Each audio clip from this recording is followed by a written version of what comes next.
네, 김인만 소장님 모셨습니다. 안녕하세요. 안녕하세요. 네, 부동산 시장, 이 혼란의 부동산 시장 한번 짚어보도록 할 텐데요. 네. 자, 지난 8일 범여권 의원들이 현행 장기 보유 특별 공제를 폐지를 하고, 자, 3년 이상 보유한 주택을 양도할 시 세금 감면 한도를 2억 원으로 제한하는 내용의 소득세법 개정안을 발의하면서 말이 많습니다. 이 법안이 실행된다면 부동산 시장에는 어떤 영향을 끼칠까요? 일단 시행이 될지 안 될지는 이제 뚜껑을 좀 열어봐야 될 것 같은데 이게 생각보다 파장이 큽니다.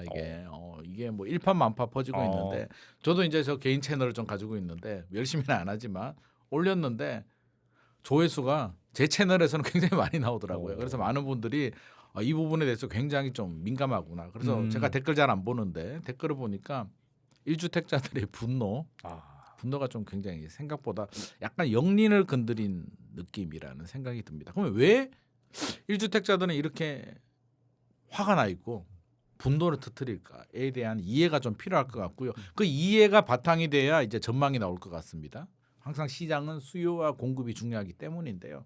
그럼 이분들은 왜 이렇게 화가 났을까 생각해 보게 되면 일단 장기 보유 특별 공제가 이제 어떤 세금이고 어떤 혜택인지를 우리가 좀 개념을 잡아야 되는데 부동산에는 세금이 세 가지가 있죠. 집 살 때 취득세, 매년 가지고 있으면 보유세, 팔 때 양도세. 근데 가장 중요하고 가장 민감한 세금이 양도세입니다. 왜냐하면 이제 결과물이잖아요. 주식 같아도 주식을 얼마 사고 뭐 그게 중요한 게 아니라 얼마에 사서 내가 얼마에 팔아서 돈 얼마 벌었어.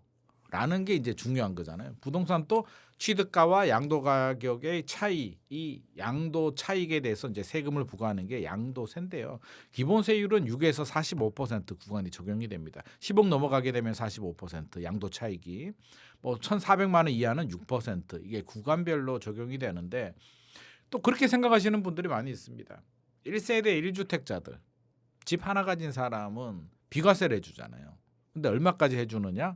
집값의 12억까지. 12억까지 비과세고요. 나머지는 과세가 됩니다. 자, 장기보유 특별공제는 10년입니다. 기준은 1세대 1주택이냐 아니냐에 따라서 달라지는데 1세대 1주택자 집 하나 있는 사람은 그래도 하나 가진 건 우리나라에서 이제 꿈이자 또 희망이니까 혜택을 주는데 10년 보유 10년 거주하게 되면 80%. 왜 80이냐면 보유하면 40%, 거주하면 40%, 더하면 80%. 그러니까 12억까지 비과세가 되는데 집값이 15억인 분들은 느낌이 안 올 겁니다. 12억까지 비과세 받고 뭐 3억 부분에 대해서 계산해 보면 많이 안 나오는데 5억에 사서 40억이 되신 분이 계시거든요. 20년 전에 사신 분들. 오랫동안 가지고 있었으니까 20년 전에 5억에 강남 아파트 살 수 있었거든요. 그렇죠, 맞아요. 근데 그게 재건축이 됐어. 그러면 40억, 50억이 갑니다. 그게 현실이. 그런 분들이 아마 강남 쪽에는 대부분 분들이 아마 많이 계시죠. 저는 그렇다고 생각을 합니다. 그래서 그런 분들 같은 경우는 12억까지 비과세 해주는 건 사실 비과세가 의미가 없어요. 12억까지 비과세 해주고 40억, 50억 구간까지 올라가게 되면 사실 세금 부담이 뭐 10억, 15억 막 이렇게 나오거든요. 비과세임에도 불구하고 근데 장기 보유 특별 공제를 딱 적용받게 되면 한 2억 정도 냅니다. 5억에 사서 40억에 팔아도 한 10년 이상 보유 거주를 다 채우게 되면 2억 정도 세금을 내요. 근데 내가 거주를 안 했어. 보유만 했어. 라고 하면 8억 정도, 4배 정도 늘어나고요. 아무것도 안 했어. 어떻게 보면 폐지됐어. 이 혜택이. 그렇다면 세금이 10억 이상, 15억 정도 나옵니다. 굉장히 부담스러운 세금이기 때문에 민감하죠. 1세대 1주택자가 아닌 분들은 15년 보유하게 되면 30% 감면을 해줍니다. 살짝 좀 감면해 주는데 1년에 2%씩 1세대 1주택자가 아니라는 얘기는 땅 가진 사람, 건물, 다주택자 이런 분들이 해당이 됩니다. 30%까지는 이제 공제를 해주게 되는데 결국 1세대 1주택자들한테는 장기보유 특별공제가 양도세 비과세보다도 더 중요하죠. 왜냐하면 20년을 가지고 있어서 내가 집값이 올랐나? 집값이 그냥 어쩌다 보니까 재건축이 돼서 많이 올라갔는데 이 부분에 대해서 결국에는 폐지가 된다. 최대 2억까지만 된다라고 하면 앞서서 제가 시뮬레이션 돌렸잖아요. 5억에 사서 40억이 되면 한 15억 정도 세금 내야 되는데 원래 적용되면 2억 낼 거를 그러면 10억을 더 내야 된다는 얘기가 되니까 이분들이 이제 분노 버튼이 이제 눌러지는 거잖아요. 그러면 또 반대 의견이 나올 수도 있잖아요. 자, 반대 의견은 뭐냐? 아무리 집을 하나 가지고 있고 장기 보유했다는 이유만으로 거주를 안 했다. 이제 거주에 대한 포커싱이거든요. 거주를 안 하고 전세 끼고 산 집을 네가 10년, 20년 세입자한테 줬는데 너무 많이 가지고 가는 거 아니야? 5억에 사서 40억이면 35억의 양도 차익이 남았는데 2억이 가지고 가는 건 불로소득이 너무 많이 가지고 가. 한 개인이. 이거는 좀 불합리한 것 같아. 라고 생각을 하는 거죠. 그러면 더 거슬러 올라가서 왜 이런 법안이 나왔을까? 법여권에서 또 대통령께서도 SNS를 했습니다. 왜 이게 나왔을까 생각해 보게 되면 원리는 간단해요.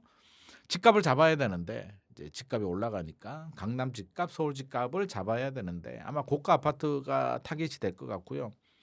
그러면 잡는 방법이 이제 공급을 많이 늘려주면 수요와 공급이니까 공급을 충분히 늘려주면은 해결이 되는데 공급을 사실 늘려주는 게 입주 물량을 늘리는 건 뭐 97 공급 대책, 129 대책 나오더라도 현실적으로 이게 5년 안에 어떤 결과물이 나오는 거는 불가능하니까.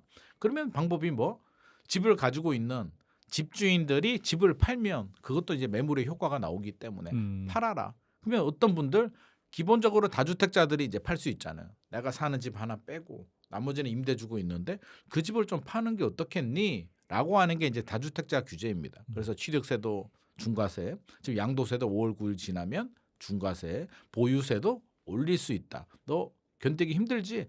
팔아야 돼? 라고 하는데 여기서 이제 고민이 뭐냐면 문재인 정부 때는 다주택자는 규제, 투기니까 1주택은 아니잖아. 집 하나 가지고 있는데 이걸 우리가 어떻게 손을 대? 보호해줘야지. 실소유. 전세도 실거주 이렇게 좀 구분을 딱 해줬습니다. 기준이 다주택이냐 아니냐. 근데 문제가 어디서 생기냐면 2020년이 지나고 지금 2026년이잖아요. 시간이 흘러갈수록 다주택자 비중은 줄어요. 점점점. 네, 네. 왜? 아니 다주택자들이 바보도 아니고 규제를 하니까요.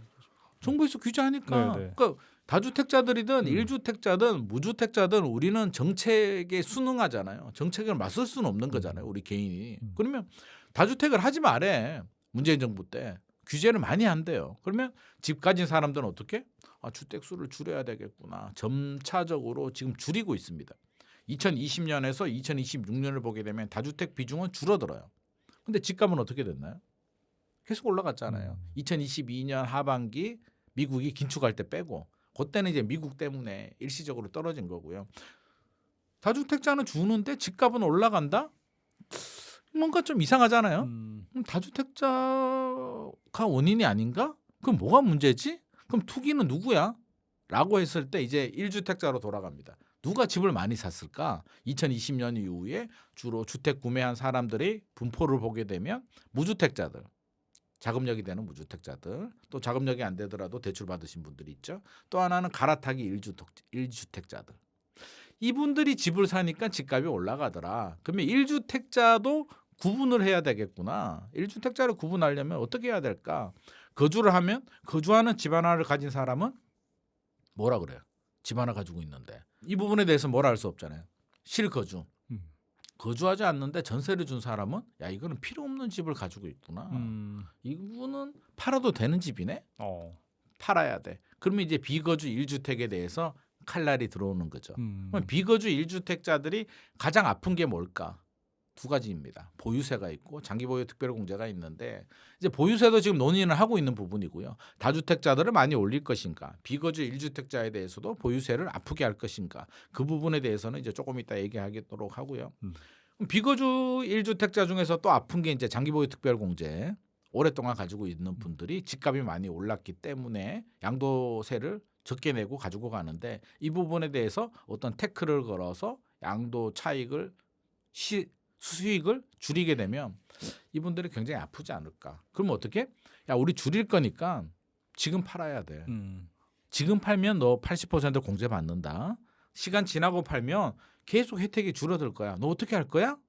1주택자 같은 경우는 이제 고민에 좀 빠질 수는 있죠. 정부가 노리는 게 바로 이 부분입니다. 그러면 자 어떻게 될 것인가를 이제 물어봤잖아요. 자 어떻게 될까요? 정부가 원하는 건 비거주 1주택자들이 매물을 좀 많이 쏟아내게. 그렇죠. 매물이 네네. 늘어나게 하는 건데 현실적으로 이게 가능할까라고 본다면 일단 좀 따져봐야 됩니다. 서울의 비거주 1주택이 얼마나 될까? 서울의 1주택자들이 약 한 270만 명 정도 되는데 이 중에 70%는 본인이 사는 집이에요. 그러면 본인이 살지 않고 어떻게 한마디로 서울에 집이 있는데 다른 구에 사시는 분이 있을 수도 있고 서울이 아닌 곳에 사시는 분들이 있잖아요. 그래서 이 분포를 보게 되면 100으로 보자면 1주택이 100으로 보자면 서울에 전세를 주고 다른 구에 자기는 다른 구에 사시는 분들이 13%, 지방에 또는 수도권에 사시는 분들이 17%. 그러니까 30%가 비거주 1주택자인데 서울의 집까지는 이 중에 거의 막 4대 6 정도 비율로 뭐 서울 내에 다른 구에 살 수도 있고 이제 경기도 지방에 살 수도 있는데 그럼 이분들이 팔아줘야 되잖아요. 이 30%가 이게 이제 핵심인데 역지사지 해보죠. 우리가 비거주 1주택이다. 팔겠습니까? 왜? 양도세는 안 팔면 내지 않는 세금이에요. 팔면 양도 차익에 대해서 이제 얼마를 공제가 되고 얼마 세금 내고 내가 가지고 가는 건데 사람들이 생각을 하겠죠. 그럼 이게 파느냐 안 파느냐의 문제인데 지금의 그 부동산 시장 트렌드가 양극화잖아요. 양극화. 그러면 서울은 어때요? 토지거래가로 다 지정돼 있죠. 대출 규제가 20억 넘어가게 되면 2억밖에 안 나오죠. 주로 장기보유 특별공제가 부담스러운 집들이 20억 초과 고가 아파트거든요. 생각해 보게 되면 내가 집을 팔아요. 하나 있는 집을 내가 전세 살고 있고 전세 주는 집을 판다. 역설적으로 말하면 다시 그 집을 살 수 있을까요? 팔고? 안 되겠죠. 네. 왜? 일단 어떤 식으로든 양도세 좀 내죠. 중개 보수도 내죠. 다시 살려면 또 취득세도 내죠. 맞아요. 네. 다시 살려면 또 대출도 안 나오죠. 어떻게 살 수 있지?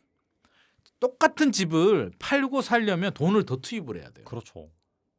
근데 이 양극화 상황에서 똘똘한 서울 집을 팔고 그러면 나는 지방이나 다른 지역의 집을 사야 되는 게 옳을까? 개인의 입장에서 생각해 본다면 그건 현명한 선택이 아니죠. 개인 입장에서는 서울 집을 전세 끼고 두고 내가 월세든 전세든 거주하는 게 현명한 선택이죠. 주식으로 따지면 SK 하이닉스나 삼성전자 좋은 주식이 있는데 그걸 팔고 다른 잡주를 산다?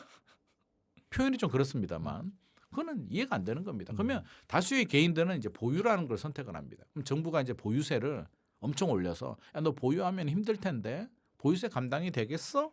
라고 이제 압박을 줘야 되는데 비거주 1주택자한테 또 보유세를 얼마나 올릴 것인가.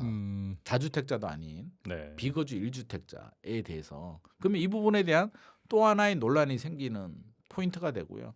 또 집주인 입장에서 본다면 이제 분노 포인트가 나오는데 또 다른 선택을 또 하겠죠. 아, 세입자한테 차라리 보유세 올리면 월세, 전세를 더 올려야겠다. 어차피 전세, 월세 나뉘니까 더 올려서 내가 보유세 준비를 해야 되겠어. 이게 위험 관리의 방법 중에 하나가 위험 전가거든요. 위험 전가를 선택할 가능성이 매우 높죠. 아니면 또 하나의 방법이 있죠. 좋은 방법. 뭐? 내가 그 집에 들어가는 거죠. 그렇죠. 그게 가장 깔끔하죠. 네. 정부가 거주하라고 하잖아요. 거주하면은 너 투기 아니야. 거주 안 하면 너 투기야. 아, 그러면 저가 거주하면 되겠네요. 거주를 선택합니다. 그러면 예를 들어서 일산 신도시 전세 살고 있고 강남에 전세 끼고 집을 하나 뒀는데 일산에 사시는 분들이 어떻게? 강남으로 들어와야죠. 야, 내가 거주해야 돼. 미안해. 갱신 못 해주겠어. 왜요? 내가 들어와야 돼. 왜 들어와요? 안 들어온다면서요. 내가 안 들어오려고 했는데 정부가 들어오라고 하네? 내 잘못이 아니고 정책이 그래. 미안해. 갱신 안 해줘. 나가. 내 들어올 거야. 갱신 거절 사유가 되거든요. 그럼 세입자는 또 난민이 되죠. 나오면 이런 집주인들이 한두 명이겠습니까? 지금 다주택자 규제, 토지거래 허가, 비거주 1주택까지 하게 되면 아마 전세는 진짜 시가 마릅니다. 세입자들 피해를 보게 되죠. 매물이 하나도 안 나오느냐? 일부 매물이 나옵니다. 어떤 매물이 나오냐면 고령자, 나이가 한 70 이상 돼요. 5억에 사서 40억이 됐어. 50억이 됐어요. 나이가 70이야. 그럼 우리도 이제 이런 입장이라고 생각을 한번 해보죠. 70 정도 되면 고정 수익이 엄청 뭐 연금이나 이걸 잘 하지 않는 이상 70 넘어서 계속 일하는 것도 현실적으로 어렵고요. 어떤 사업체를 가지고 배당이 나온다든지 이런 케이스는 드문 케이스잖아요. 그럼 이분들이 선택할 수 있는 방법은 이제 나도 팔아서 양도세 좀 적게 내고 팔아서 그 돈 가지고 내 인생 좀 편하게 살자. 트렌드가 좀 달라졌습니다. 어떻게 달라졌냐면 한 5년, 10년 전만 하더라도 우리 부모님 세대들도 그래요. 어떻게든 내가 먹는 거 좀 아끼고 아, 허리끈 졸라매서 음. 끝까지 쥐고 가다가 마지막까지 투자 더 하시는 분들도 봤어요. 어떻게든 해가지고 내 사랑하는 자녀한테 어떻게든 좀 더 주려고 하는데 최근의 트렌드는 뭐예요? 왜? 나도 엄마 아빠도 이제 좀 편하게 살 거야. 니들 능력이 되면 좀 도와줄게. 5억에 사서 40억이 되면 35억인데 세금 2억 내면 33억 정도. 뭐 어쩌고저쩌고 하면 32억 정도라고 하면 이 32억 가지고 아마도 일반적인 분들은 자녀들한테 3억 5억 정도 뭐 증여를 하든지 주겠죠. 그럼 나머지 20 몇 억 정도 가지고 외곽에 집을 삽니다. 뭐 5억 10억짜리 하나 사고 그럼 돈이 한 12억 10억 정도 남잖아요. 그거 가지고 차도 바꾸고 뭐 주식 투자도 좀 해놓고 노후 자금으로 쓰면 나이 70대인데 뭐 돈을 엄청나게 쓰겠습니까? 솔직히 뭐 저도 요즘 좀 식욕이 떨어지는데 70 이상 되면 사실 먹는 것도 적게 먹잖아요. 네네. 활동량이 떨어지다 보면 그럼 소고기 먹고 친구하고 맛있는 거 먹고 그렇게 사는 거죠. 최근에 트렌드가 그렇게 가고 있기 때문에 고령자들 중에서 1주택자들이 최근에 매물을 내놓습니다. 지금도 아마 올해 2026년 2월, 3월, 4월에 나온 급매물 중에 다주택자가 아님에도 불구하고 매물이 나오거든요. 급매가. 이게 고령자들이 팔더라고요. 그래서 이런 매물은 나오는데 이런 매물들이 엄청나게 많이 나오느냐 그러면 그렇지는 않다. 그럼 정부가 원하는 건 이 고령자 1주택자의 매물 때문에 주택시장이 안정이 될까라고 본다면 수급 밸런스를 보게 되면 입주 물량이 너무 가파르게 줄어들고 있기 때문에 아무리 고령자들이 매물을 내놔도 쉽지 않고 또 다수의 고령자들은 이것도 쉽지 않아요. 왜냐하면 내가 사는 동네에 20년, 30년 살았잖아요. 길도 익숙하고 병원도 다 단골이고 동네 친구들도 있고 모든 게 다 익숙한 동네인데 내가 돈을 쓰자고 갑자기 경기도나 인천으로 간다? 신도시로 간다? 굉장히 좀 외로워질 수도 있기 때문에 모든 고령자들이 팔지도 않는다. 그렇게 바라본다면 정부가 원하는 결과를 얻기에는 지금 생각과 다르게 매물이 많이 나오지는 않을 것 같다. 오히려 더 조세 저항이 강하게 되겠죠. 비거주 1주택자까지 규제한다고? 진짜? 아닌데? 왜냐하면 우리 다수의 개인들은 합법의 테두리 안에서 최선의 선택을 하거든요. 비거주 1주택자한테 제가 인터뷰해 보게 되면 막 물어보게 되면 한 명도 내가 잘못했구나. 내가 잘못했어. 내가 투기였어라고 말하는 분 저는 한 명도 못 봤습니다. 왜? 다들 반응이 똑같아요. 왜? 내가 10년, 20년 전에 집 하나 사서 가지고 있는 내가 투기라고? 이게 무슨 소리야? 라는 반응이기 때문에 국민이 공감하지 못하는 정책이 성공한다? 저는 그럴 가능성은 굉장히 낮다고 생각합니다. 아무튼간에 이 장특국 폐지에 공정시작가의 비율 폐지까지 이루어지면 사실상 보유세가 2배 뛴다라는 전망이 있거든요. 보유세 인상 고려 안 하겠다고 이제 밝혔지만 우회적으로 보유세 인상을 한 것과 같은 효과라고 볼 수 있을까요? 보유세 인상을 하겠죠. 뭐 안 하게 하겠습니까? 저는 한다고 봅니다. 왜 하냐면 자 보유세가 올라가는 메커니즘은 또 이게 세 가지 단계가 있잖아요. 하나는 공시가격. 우리나라는 이제 공시가격 제도를 도입을 합니다. 그래서 외국 좀 달라요. 미국은 취득가격으로 보유세를 책정을 하게 됩니다. 그러면 20년 전에 5억에 사신 분은 미국에 살고 있다면 5억에 대해서 높은 세율을 적용을 합니다. 그럼 시간이 지나서 20년이 지나면 5억이 집값이 40억 됐잖아요. 5억에 대해서 보유세를 아무리 높여도 아무리 높게 내도 부담스럽지 않잖아요. 굉장히 합리적이죠. 오랫동안 보유한 사람한테 인센티브를 주는 겁니다. 선진국들도 이렇게 하고 있거든요. 우리는 공시가격이라는 제도를 합니다. 공시가격은 집값이 올라가게 되면 집값의 한 70% 정도 아파트 공동주택 공시가격은 70% 정도로 책정을 해요. 이제 하는 이유는 있죠. 왜 공시가격을 하냐면 우리는 아파트라는 제도가 있기 때문에 위층은 10억에 거래가 돼요. 아래층은 8억에 거래가 돼요. 그러면 중간층에 있는 예를 들어서 10층이 10억에 거래가 되고 8층이 8억에 거래가 됐어. 그럼 9층은 9억으로 해야 될까요? 세금을 어떻게 부과해야 되죠? 9층은 거래가 안 됐는데. 그래서 공시가격이라는 제도를 도입을 해서 기준 가격을 딱 국가가 정해주는 거예요. 이거는 우리 세금 낼 때는 우리가 이 가격으로 할 거야. 불만하지 마. 우리 나름대로 다 조사해서 한 거야 라는 게 공시가격인데 공시가격이 올라가게 되면 이제 보유세가 올라가는 거고요. 공시가격을 그냥 과세 표준으로 하니까 세부담이 좀 큰 거예요. 특히 글로벌 금융위기 때. 그래서 MB 때 뭘 만들었냐면 공정시장 가액 비율이라는 걸 만듭니다. 일종의 할인율 같은 건데 60에서 100%까지. 그러면 공시가격이 20억이다. 100%라면 20억이 그대로 과세 표준이 되는 거고요. 60%다. 그럼 20에 60이면 12억이 되잖아요. 12억이 과세 표준이 되니까 공정시장 가액 비율에 따라서 기준점이 굉장히 달라지잖아요. 근데 이게 시행령으로 돼요. 시행령으로 정부 마음대로. 그다음 남은 게 세율이에요. 과세 표준에 세율을 곱하는데 세율은 소득세법 개정 사항입니다. 법 개정하려면 아무리 과대 여당이라도 일방적으로 특히 이제 국민의 직접적인 영향을 주는 세법을 일방 단독으로 처리하는 건 굉장히 부담스럽습니다. 정치 법안들은 뭐 다수의 국민들은 큰 관심도 없고 나름대로의 이제 정의 실현이기 때문에 할 수 있는데 국민의 세금을 단독 처리한다? 아와 이거 조세장이 어마어마합니다. 그러면 여야 합의로 해서 수정해 가지고 해야 되는데 부담스럽죠. 왜 부담스럽냐면 보유세는 매년 12월에 나와요. 그러면 6월 1일자 기준으로 12월에 고지서가 나오는데 공시가격은 1월 1일자 기준으로 책정을 합니다. 그게 무슨 말이냐? 작년의 상승분이 올해 반영이 돼요. 올해 반영 1월 1일자로 공시가격을 정하고 고지서는 12월에 나옵니다. 그러면 올 하반기 지방선거 끝나고 이제 세제 개편을 할 거잖아요. 뭐 어떤 식으로든 뭐 법 개정을 해서 세율을 올리든지 공정시장 가입비를 올리든지 공시가격을 손을 대든지 간에 그러면 올 하반기에 올린 보유세는 언제 나오느냐? 내년 12월 고지서에 나옵니다. 2027년 12월, 2028년 4월이 국회의원 선거. 여당 국회의원들 특히 이제 서울의 지역구로 든 국회의원들은 야 이게 굳이 이렇게 해야 돼? 라는 말이 제가 국회의원이라도 그런 말 나오지 않겠습니까? 야 우리 지역구에 제가 만약에 마포다. 야 우리 지역구에 보유세 많이 나오는 거 나는 반갑지 않은데 라는 생각이 들겠죠. 부담스럽습니다. 그럼 국회에서 세율을 높인다? 안 높일 겁니다. 높이더라도 마지 못해서 집값이 폭등해. 강남 집값이 작년보다 더 폭등해. 그러면 명분이 있으니까 세율을 올릴 수가 있는데 지금 강남 집값이 폭등하지 않잖아요. 오히려 마이너스 상황이란 말이에요. 5월 9일 양도세 중과세 일몰 때문에. 그러면 그 상황에서 많이 올린다? 안 되고. 그럼 정부가 할 수 있는 건 공정시장 가입 비율. 지금 60%입니다. 60에서 100%인데 박근혜 정부 때가 80%였어요.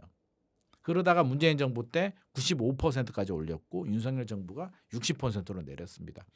80% 올리는 거는 명분 있지 않을까요? 야 박근혜 정부 시절로 돌리는 건데 괜찮잖아. 누가 듣더라도 그렇긴 하네. 라고 이제 납득이 되기 때문에 집값이 올라간다 아니면 생각보다 매물이 안 나온다. 공정시장 가입 비율을 80 정도 올릴 수는 있고요.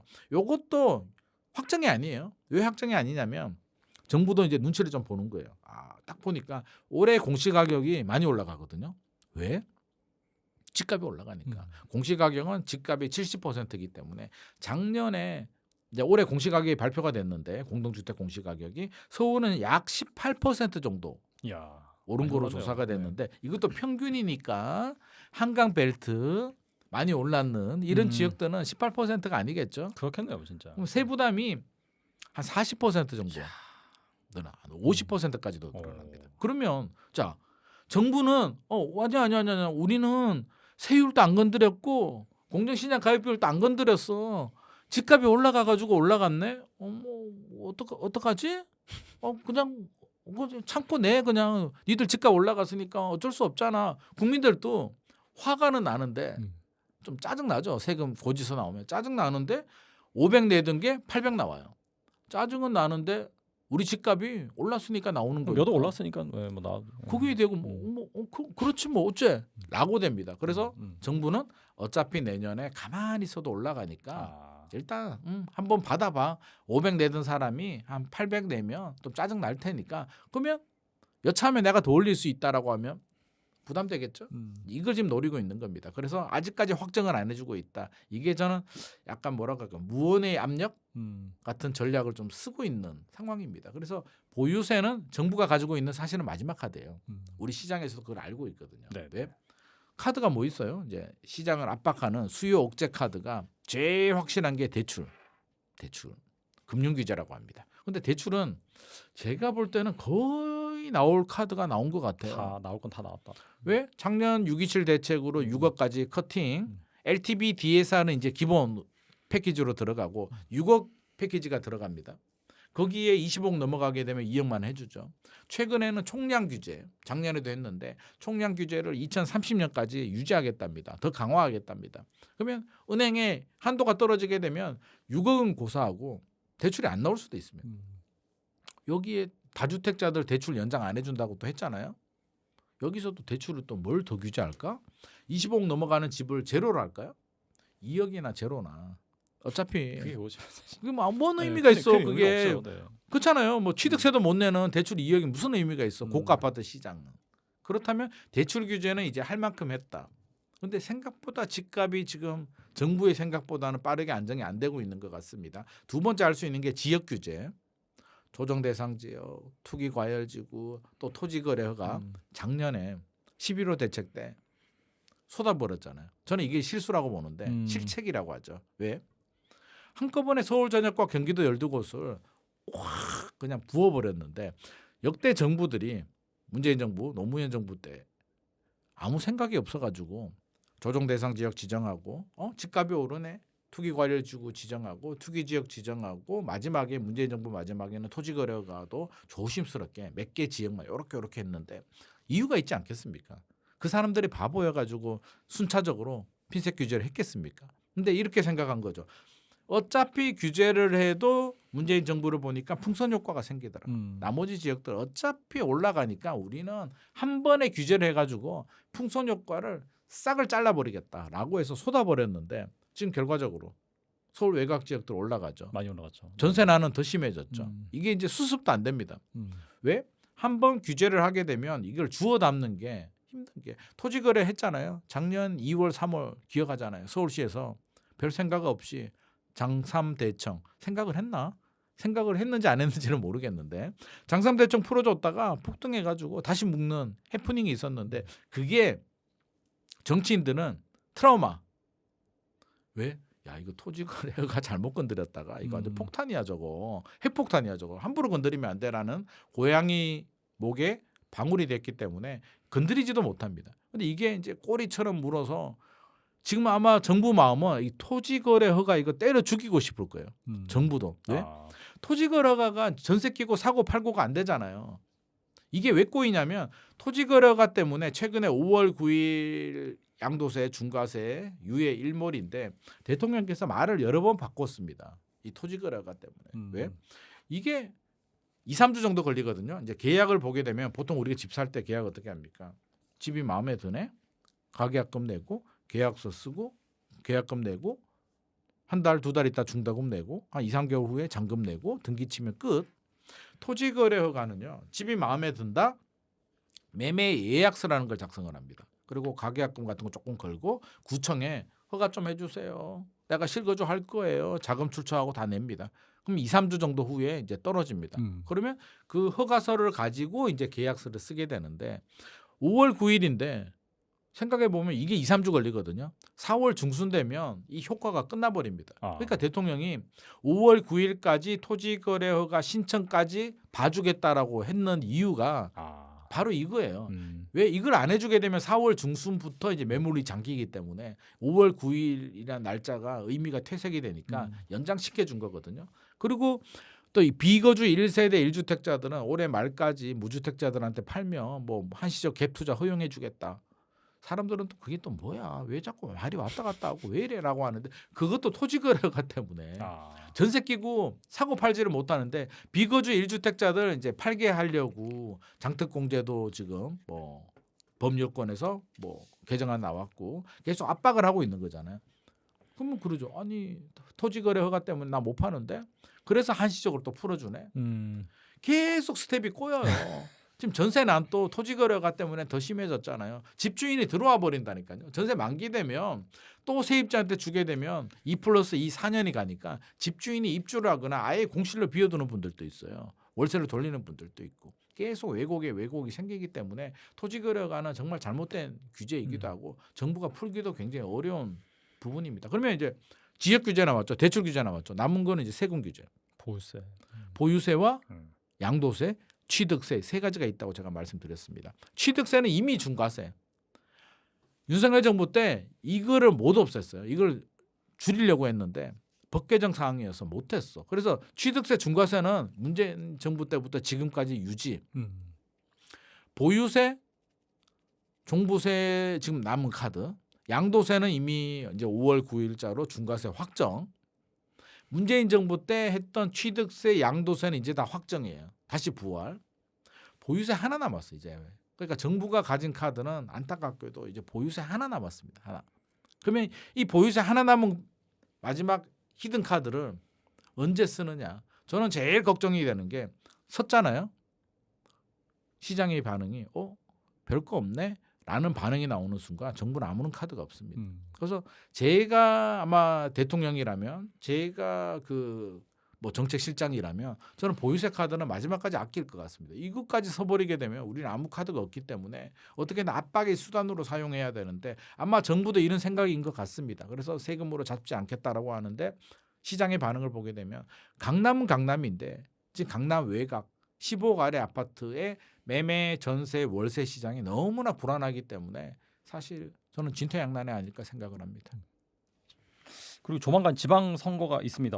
네. 또 이번 선거의 승패는 또 부동산에 달려 있다 그런 말이 나오고 있는데 시장에 영향을 미칠 만한 그런 공약들 뭐가 있을까요? 와, 지금 분위기를 보게 되면 이게 어떤 개발 호재보다도 지금 장특공제나 이런 게 이제 뜨거운 감자로 올라오게 되면서 1주택자들의 이제 분노가 굉장히 좀 큰 상황이기 때문에 시장의 그 지방선거를 앞둔 지금의 핫 이슈가 되고 있는 부분이고요. 호재는 뭐가 나올까 보게 되면 이제 아직까지 뭐 본격적으로 어떤 뭐 선거전 이 시작은 하지 않았는데 지방이나 수도권 같은 경우는 교통망이나 이런 뭐 공항이나 뭐 철도 또는 뭐 GTX 뭐 이런 지역 개발 호재들이 아마 굉장히 좀 관심도가 높기 때문에 왜 공약은 표를 얻어야 되니까 지역 주민들, 우리 구민, 우리 시민들이 관심 있는 지역에 공약이 나올 수밖에 없습니다. 근데 뭐 예를 들어서 뭐 공원 하나 만들어 주겠다. 뭐 청소해 주겠다. 이런 거 가지고 어떤 눈을 확 끄는 뭐 이런 게 나오기는 어렵기 때문에 교통 호재가 단골로 등장하는 겁니다. 그래서 실제로 될지 안 될지는 모르겠는데 외곽 지역들은 이제 교통 호재들이 나올 거고요. 서울은 교통 호재가 먹히지 않습니다. 왜? 어차피 교통이 촘촘한데 서울에 예를 들어서 뭐 강남에 GTX 하나 더 만든다고 강남 주민들이 안 찍던 걸 찍어주겠습니까? 야, 우리 좀 그만 만들어라. 지금 우리 교통이 너무 많아가지고 오히려 사람이 너무 많아라고 할 수도 있잖아요. 그래서 서울은 오히려 지금 이제 세금이 가장 뜨거운 감자인데 장기 보유 특별공제가 일단은 저는 핫 이슈가 떠오른 것 같고요. 서울시장 후보들도 지금 막 갑롤을박 막 하잖아요. 야, 입장을 밝혀라 그러고 한쪽에서는 난처하거든. 이게 왜 난처하냐면 1주택이기 때문입니다. 1주택자는 숫자적으로 많아요. 네. 다주택자는 사실 규제하기가 굉장히 편하거든요. 고가의 다주택자들은 편해. 왜? 소수니까. 우리가 피라미드 구조잖아요. 그래서 돈 많은 소수는 상위에 있고 밑으로 내려올수록 층이 커진단 말이에요. 그럼 1주택자들은 중간 정도에 위치하고 있는데 이 중간층을 자극을 준다? 표심에 영향을 준다는 건 아마 여당 입장에서도 굉장히 부담스럽고 야당은 이 아픈 고리를 계속 파고들 겁니다. 야, 장기보유 특별공제 뭐 어떡할 거야? 생각이 뭐야? 얘기해봐. 말하기가. 그래서 뭐 여당 후보는 이제 그렇게 얘기를 하죠. 1세대 1주택자들은 존중받아야 된다라고 얘기를 하면서 단서를 달죠. 거주하는 사람은 이런 단서를 답니다. 그러면 이제 또 반대에서는 야, 비거주자는 1주택자도 그러면 투기라는 거야? 보호를 받으면 안 돼? A 논란에 빠지기 때문에 저는 이 논란은 앞으로도 계속 이어질 것 같고요. 정답이 없는 얘기잖아요. 진짜로 비거주 1주택을 투기로 보느냐 투기로 보지 않느냐는 진짜 이거는 뭐라 그럴까 약간 종교 같은 느낌? 술 먹다가 친구들하고 얘기하면 종교나 정치 얘기하면 요즘 답이 안 나오잖아요. 완전 양쪽으로 가버리잖아요. 그런 문제처럼 비거주 1주택을 반대하는 분, 찬성하는 분은 완전히 생각이 다를 겁니다. 합의점이 없는데 정치에서는 이게 굉장히 민감한 문제이기 때문에 왜? 내 지지자들, 무주택자들 표뿐만 아니라 특히 1주택자의 표는 어떻게 보면 캐스팅 보드 역할을 하고 있는데 그렇죠. 네. 지금 1주택자들이 기존에는 안 건드리니까 아무런 상관이 없었는데 이제 저는 영린이라고 생각하는데 이 영린을 건드리다 보니까 요게 아마 가장 뜨거운 감자일 것 같고 여당 입장에서는 이걸 어떻게 수습해가지고 우리 안 해. 정책위 의장도 안 한다고 했거든요. 우리 안 해라고 했는데 1주택자들은 진짜 안 하는 거 맞아? 야 비거주는 분명히 할 것 같은데 라고 지금 생각을 하고 있기 때문에 이 이슈가 앞으로도 저는 더 이어질 것 같고요.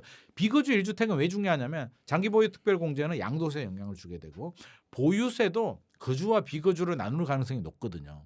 그래서 앞으로의 핵심 쟁점 부동산 세금 규제의 쟁점은 옛날에는 다주택자 1주택자였다면 지금은 1주택자 중에서 다주택은 당연하고 1주택자 중에서 거주와 비거주에 따라서 중과세를 하느냐 세금 부담이 늘어나느냐 안 늘어나느냐의 기로에 섰다. 그러면 이 이슈는 앞으로도 계속 이어질 거고요. 정부와 고위 관료들 또 청와대에서는 이 문제를 어떻게 풀 것인가가 최대 관건이 될 것 같습니다. 이번에 아파트 가격 얘기 좀 해보겠습니다. 서울 아파트 매매 가격이 62주 연속 상승세를 이어가고 있는데 이 와중에 강남 상고 집값이 8주 연속으로 하락을 했어요. 네. 그래서 이 최상급지는 하락을 하고 있고요.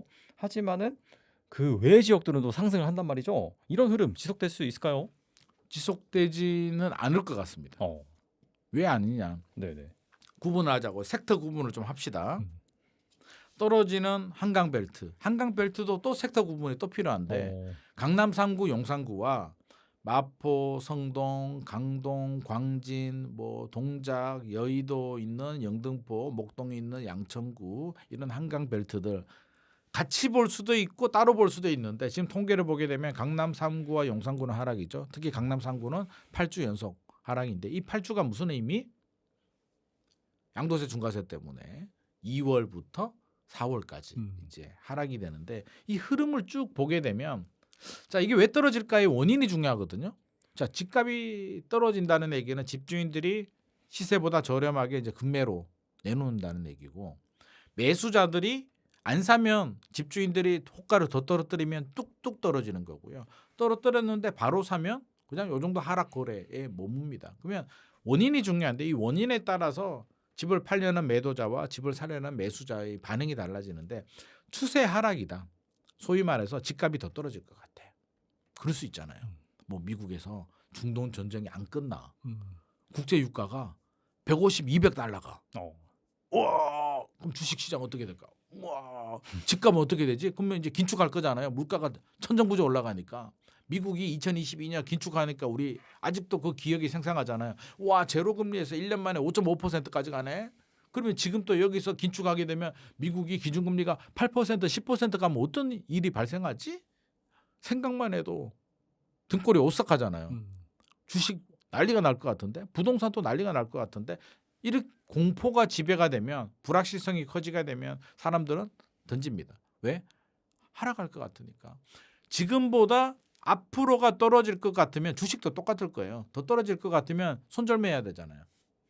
부동산도 손절매가 들어갑니다. 이걸 추세 하락이라고 하는데 그러면 집주인이 예를 들어서 40억 아파트를 10% 저렴하게 36억에 팔아요. 매수자 입장, 집을 사려는 입장에서는 이게 추세 하락인데 36억에 받아줘야 될까요? 내가 이걸 왜 받아? 난 몰라. 일단 기다려 볼게요. 나는 관망할게요. 이게 32억이 될 수도 있고 30억이 될 수도 있는 거잖아요. 기다립니다.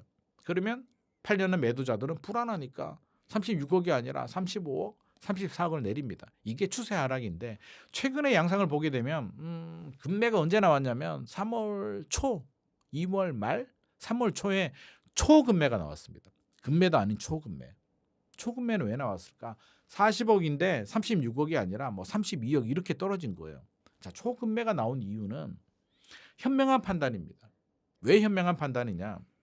다주택자들은 뭘 하냐면 이제 1월 23일에 대통령께서 이야기를 했습니다. 뭐 하겠습니까? 시뮬레이션 돌려봐야 되는데 세금을 특히 이제 돈 있는 고가 아파트 다주택자들은 본인이 세금 계산할까요?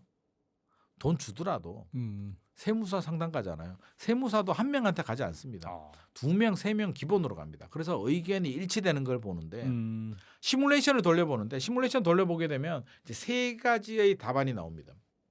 1번 답안은 뭐냐면 선생님 상황을 보니까 선생님은 꼭 팔아야 될 것 같습니다. 지금 은퇴해서 월 소득은 없는데 고가 아파트를 한 사람 명의로 세 채를 가지고 있네요. 이거는 정부가 공정시장 가입비율을 안 올려도 선생님은 작년에 집값이 많이 올랐기 때문에 올해 보유세만 한 3천만 원 나올 것 같습니다. 감당되시겠습니까? 저 3천만 원 내고 나면 생활비가 없을 것 같은데요. 그럼 파십시오. 증여할 자식도 없습니다. 그럼 팔아야 됩니다. 이런 분들은 이제 금매로 던져야 되는 분들. 1번. 2번은 선생님 보니까 강남에 2채, 인천에 1채를 가지고 있네요. 3주택인데 인천에 1채는 큰 영향을 주지 않을 것 같고 강남에 2채도 부부 명의가 다르네요. 종부세는 인별과세니까 생각보다 치명적으로 나올 것 같지는 않습니다. 각각 한 700만 원씩은 나올 수는 있는데 올해 좀 올라가도 한 1,000만 원 정도 나올 것 같습니다. 그러면 700에서 1,000만 원 정도는 크게 영향이 없을 것 같네요. 그래도 한번 팔아볼까요? 하시는 분들이 2번. 금매로 팔아도 좋고 안 팔아도 좋고. 3번은 선생님 강남에 집 한 채 가지고 있고 나머지는 인천에 1채, 전라도 해남에 1채네요. 영향을 주지 않네. 여기 2채는 비규제 지역이라서 실제로 양도세 팔 때 강남 집은 3주택이지만 나머지 집을 팔 때는 영향을 주지도 않습니다. 강남 아파트도 오랫동안 가지고 있어가지고 장기 보유 공제도 있고 보유세, 고령자 다 있기 때문에 걱정 안 하셔도 될 것 같습니다. 올해 한 500 내는데 내년에도 한 650 내면 됩니다. 안 팔아도 돼요. 하시는 3번. 그러면 초금매는 1번은 언제 판다? 4월 중순까지 버틸까요? 꼭 팔아야 되는 분들. 3월 초, 2월 말에 던집니다. 그러니까 이분들이 이미 던졌네요. 이미 매물은 던졌습니다. 다 나와 있겠네요. 그거는 이미 던졌습니다. 그래서 통계를 보게 되면 부동산은 통계도 그렇고요. KB 통계도 그렇고 2월 통계는 한 2주 늦게 반영이 되거든요. 그래서 2월 말 3월 초에 많이 떨어졌습니다. 3월 중순까지가 좀 많이 떨어졌습니다. 2월 말 3월 중순까지가 하락폭이 컸고요. 지금 또 하락인데 하락폭은 점점 축소가 되고 있죠. 그러면 이제 2번이 남은 겁니다. 팔면 좋고 안 팔면 말고. 이 2번의 특징이 뭐냐면 합리적인 선택을 한다고 했는데 그게 뭐냐면 또 시뮬레이션 돌려봤죠. 일반 세율로 파느냐 중과세로 파느냐. 시뮬레이션 돌려보니까 그렇게 나올 수는 있죠. 일반 세율로 팔면 3억 5천이 나와요. 중과세로 팔면 7억이 나와요. 그럼 얼마로 파는 게 유리할까요? 지금 금매로 팔아야 된다면? 비싸게 팔아야죠. 그러니까 예를 들어서 한 5억, 4억 정도 저렴하게 파는 건 괜찮을 수도 있잖아요. 중과세 맞는 것보다 나으니까. 네네. 이분들이 8억 저렴하게 팔까요? 그럴 바에는 중과세 내는 게 낫지 않을까요? 그렇죠. 네. 그러니까 금액이 정해져 있어요. 많이 안 떨어집니다. 그럼 40억 아파트 같은 경우는 대부분 한 10% 정도 조정되는 매물들이 지금 마지막까지 버티는데 5월 9일 지나면 어떻게 돼요? 회수하자. 어차피 안 팔리는 거. 매물 회수 1번. 왜? 3주택이면 82.5% 중과세율, 2주택이면 71.5%. 누가 82% 내고 그건 못 파는 거잖아요. 네네. 저도 못 팔고 여기 있는 분들도 다 못 팔 겁니다. 그 입장이 된다면 못 팝니다. 그럼 못 팔면 우리는 계속 10% 내린 금매를 36억에 냅둘까요? 부동산에 가서 뭐라 그럴까요? 회수할게. 나 일단 지켜볼게. 회수 1번. 2번은 어떻게 해요? 가격 올릴게. 36억 아니고 그럼 부동산이 그러겠죠. 그렇죠. 예상했어요. 그러면 시세가 40억이니까 40억을 올릴게요. 집주인이 잠깐만. 내가 왜 40억으로 해? 팔아도 되고 안 팔아도 되는데 44억 올려줘요. 호가가 오히려 더 올라갑니다. 왜? 안 팔아도 그만이고 팔아도 44억에 팔면 내가 팔아볼게. 중과세도 44억이면 내가 해볼 만해. 라는 결론이 나오기 때문에 호가를 올립니다. 그래서 매물이 줄고 호가는 올라가는 현상이 발생을 합니다. 그러면 이제 매수자들 반응이 중요한데 여기서 이제 또 시장 전망으로 가게 되면 폭등한다라고 말하는 분들이 있고 아니야 폭락한다고 말하는 분들도 있고 여러 부류들이 있는데 폭등을 하려면 이제 44억으로 올렸잖아요. 그럼 매수자가 44억에 따라와 주면 돼요. 그러면 45억, 46억 막 올라가거든요. 근데 매수자 입장에서 보면 일단 대출이 2억 나옵니다. 자금력이 너무 부담스러워요. 그렇죠. 또 현금 많은 분들이 있는데 자금 출처가 부담스럽죠. 그거. 네. 네네. 그러면 44억을 출처를 적어야 되는데 이 출처라는 게 제일 쉬운 게 이제 대출이고 두 번째가 내 집 판 돈 맞아요, 이런 거는 맞아요. 딱 입증이 되는데 네.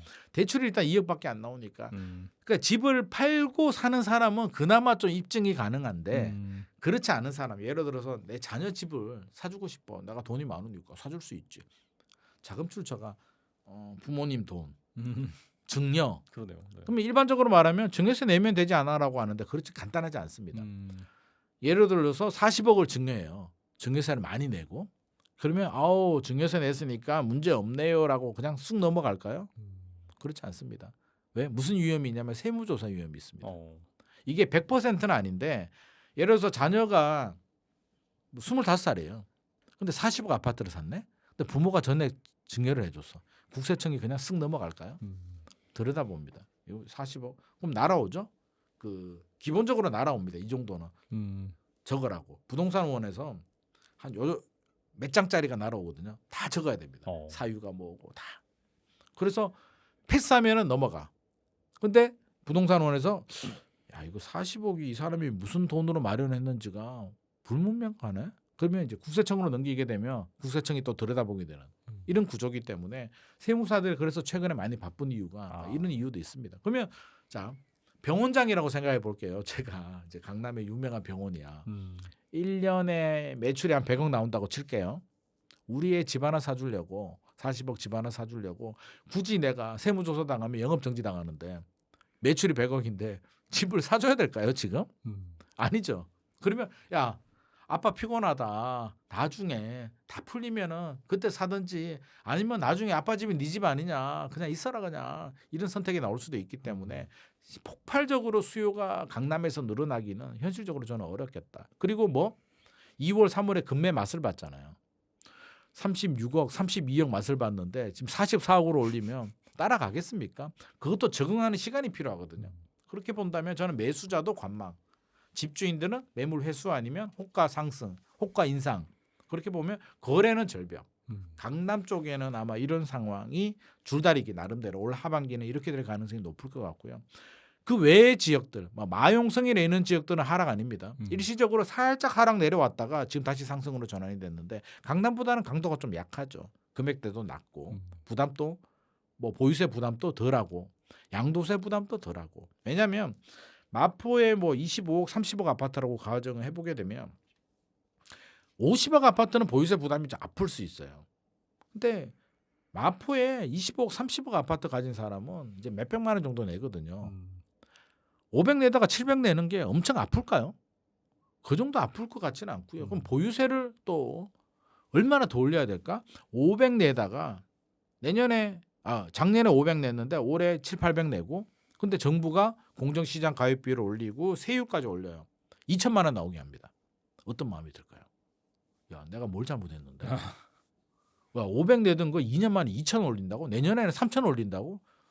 보자 하니까 너무하네라는 분노 버튼이 또 올라가잖아. 그럼 뭐로 해요? 국민은 분노하면 뭐로 합니까? 표로 심판하죠. 표로 하죠. 네. 그럼 선거장에 안 나가거나 투표장에 안 나갈 수도 있습니다. 내가 니들 지지했는데 속상해서 이번에 나 안 한다 그냥. 두 번째는 표 색깔을 바꿔버릴 수도 있죠. 혼나봐라 너. 나를 이렇게 힘들게 한다고? 라는 반응이 나오니까. 근데 층이 넓다? 강남보다는 훨씬 더 많잖아요. 마포, 성동, 강동, 광진, 동작, 뭐 영등포, 양천구까지 이 표밭인데 여기 영향 주게 되면 국회의원 선거, 정치인들은 선거가 가장 중요하거든요. 그러면 이 영역은 크게 건드리기는 어렵습니다. 그럼 시장의 수요자들도 야 25억, 30억 구간 우리 한강벨트 니들 많이 건드릴 수 있겠어? 조금 건드릴 수는 있어도 폭발적으로 건드리기는 어려울 거야라는 걸 알고 있기 때문에 강남보다는 덜 두렵다. 진짜 문제는 어디?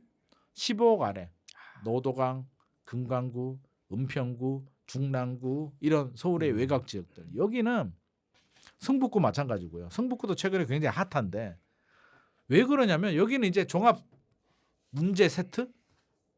종합 문제 세트라고 제가 표현을 하고 있는데 왜 종합 문제 세트냐면 이제 정부도 이 얘기하면 아마 머리가 찌끈찌끈 아플 겁니다. 강남은 알겠어. 지금 최근에 좀 안정이 됐고 앞으로도 매물이 잠겨도 그래 대출 2억에 뭐 크게 뭐 문제 되겠냐라고 생각할 수 있는데 이쪽 지역들 통계를 보게 되면 최근에 월세, 전세, 매매 가격이 3중 가격이 다 올라갑니다. 그럼 원인을 알아야죠. 왜 올라가지? 라고 하면 원인은 여러 가지가 있는데 자 우리가 집값, 전세값 모든 가격을 시뮬레이션 예측을 할 때는 제가 원리를 알려드릴게요. 간단합니다. 수요와 공급입니다. 수요와 공급의 유동성을 딱 얹게 되면 가격 공식이 나오거든요. 어떤 뭐 집값이 너무 올라서 떨어져야 돼. 우리 뭐 마음은 그럴 수 있잖아요. 강남 집값이 최근에 너무 올라서 떨어져야 돼. 그거는 친구끼리 술자리에서 할 얘기고 집값을 예측할 때는 떨어져야 돼라고 해서 떨어집니까? 주식도 마찬가지잖아요. 너무 많이 올라서 떨어져야 돼. 그런 게 어딨어. 실적이 좋고 살 사람이 많고 돈 들고 매수자들이 많으면 가격이 올라가는 거지. 그러면 수요와 공급인데 그러면 15억 아래 구간을 수요와 공급 측면에서 바라볼게요. 공급 입주 물량이 작년보다 올해 절대적으로 부족합니다. 작년에 서울 아파트 입주 물량이 뭐 기간마다 다른데 약 4만 3천 플러스 마이너스 알파 뭐 그 정도 됐는데 올해는 3만이 안 됩니다. 뭐 2만 8천인데 임대 빼면은 뭐 18,000, 17,000이라는 얘기도 있고 더 안 나온다는 얘기들도 있고 의견이 분분한데 줄어든 거는 분명한 사실. 입주 물량이 부족하게 되면 전세, 월세, 매매 모두 다 영향을 줍니다. 두 번째.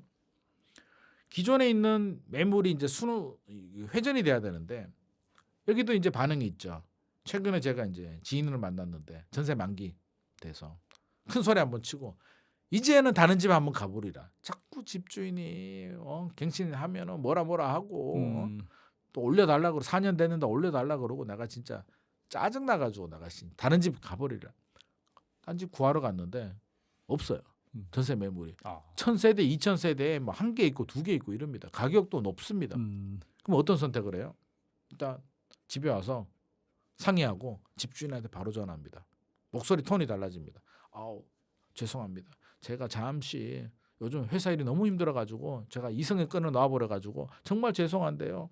그냥 한 7천만 원 올리고 우리 갱신하면 안 될까요? 아니면 1억 올려줄 테니까 그냥 4년 연장합시다. 제발. 1억 5천 올려줄까요? 이제 이렇게 되는데 제 지인은 7천만 원 올려주고 연장했다고 합니다. 그래서 다행이다. 나 괜히 말 잘못해서 큰일 날 뻔했어. 그럼 어떻게 돼요? 시장에 나와야 될 매물이 살고 있는 사람이 눌러 앉아 버리니까 이 매물은 또 잠깁니다. 매물 잠기게 되죠. 토지거래가가 생각보다 심각한 이유가 집주인들은 어떻게 돼요? 전세 집을 줬는데 만기예요. 원래는 연장해 주려고 했는데 토지거래가는 전세 끼고 사고 팔고가 안 되잖아요. 내가 들어가련다. 지금 뭐 비구주 1, 2주택자도 규제한다라고 하고 너무 머리 아픈데 그냥 거주하는 게 제일 속 편해. 똘똘한 채는 거주하고 안 똘똘한 집은 많이 오르지도 않았으니까 니들 전세로 가. 그러면 수도권 외곽이나 지방 집은 이제 여러 차례 가진 사람들은 그런 선택을 할 거잖아요. 어떻게든 똘똘한 집. 강남에서도 이게 달라지죠. 송파구면 사람들은 이제 사실은 제가 예를 그렇게 들어서 그렇고 강남 집 한 채, 인천 한 채, 해남 한 채 이렇게 가지고 있는 사람 많지 않습니다. 부모님 고향 집 뭐 이런 거 아니면 대부분 어떻게 가지고 있냐면 송파구 같으면 엘스 리센츠 하나 가지고 있고 뭐 헬리오시티 하나 가지고 있다든지 아니면 올림픽파크 포레온을 가지고 있다든지 이렇게 가지고 있으면 최근에 올림픽파크 포레온이 엘스 리센츠보다는 좀 더 떨어졌거든요. 그 이유는 상급지가 엘스 리센츠이기 때문에 엘스 리센츠를 쥐고 헬리오시티를 팝니다. 그런 현상들이에요.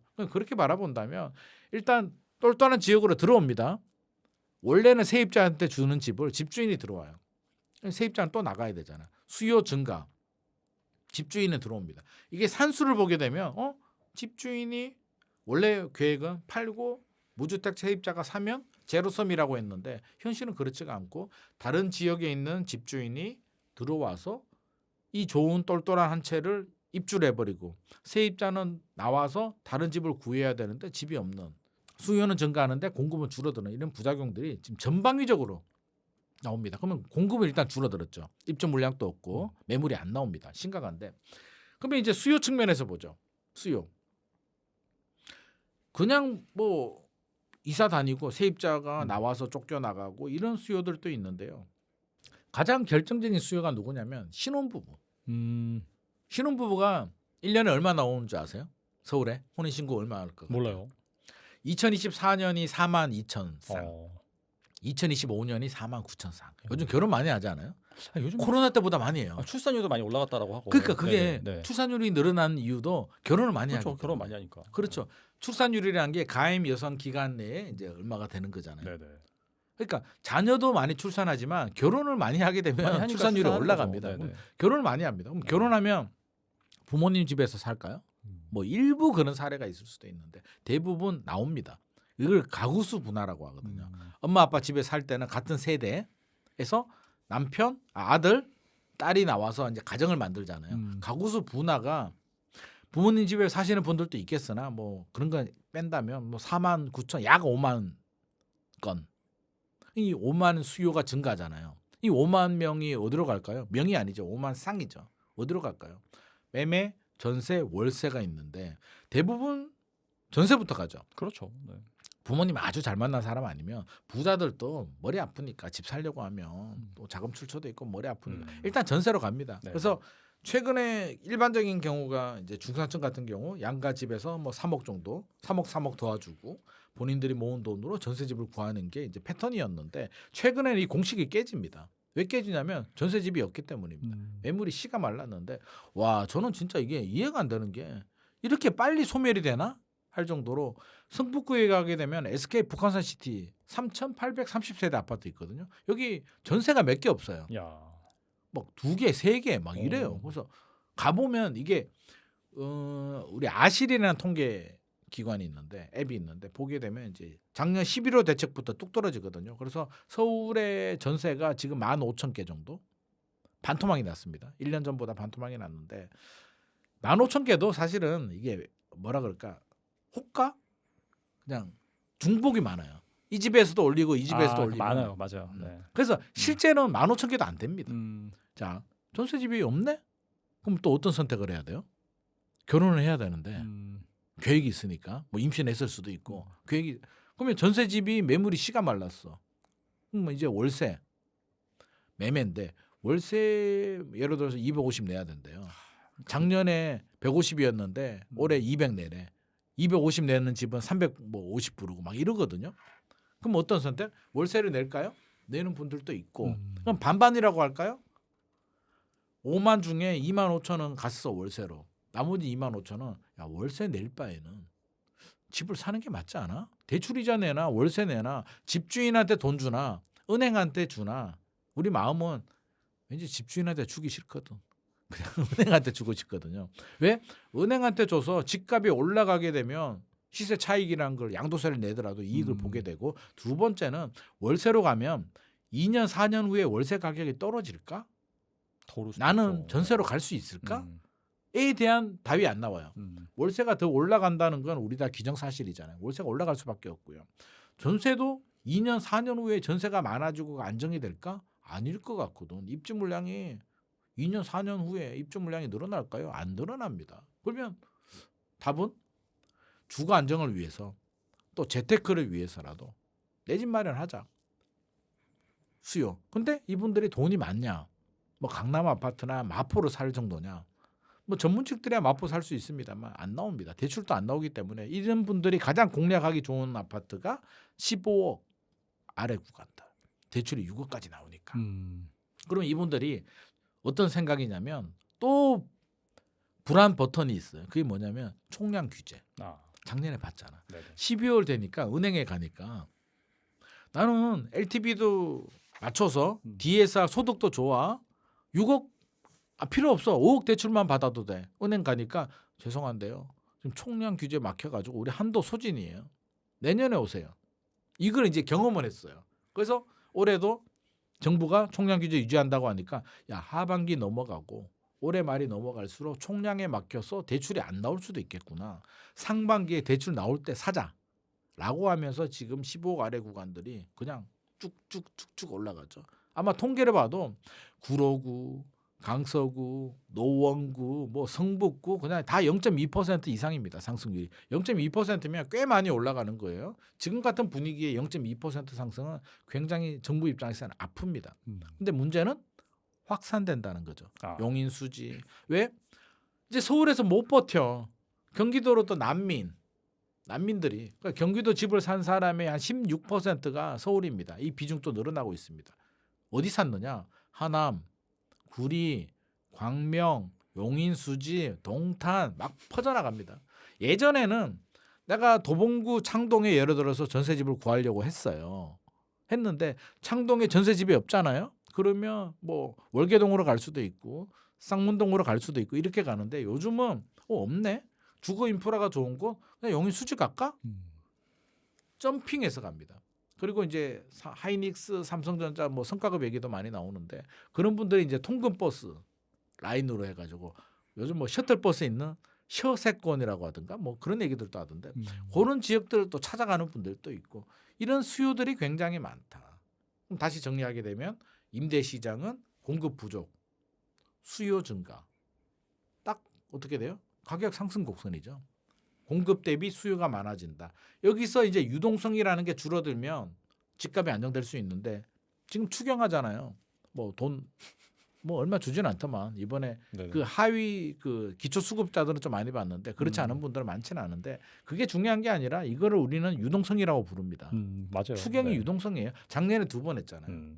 이게 유동성입니다. 이 돈이 돌고 돌아서 뭐 호텔 경제학 얘기도 하지만 결국은 돌고 돌잖아요.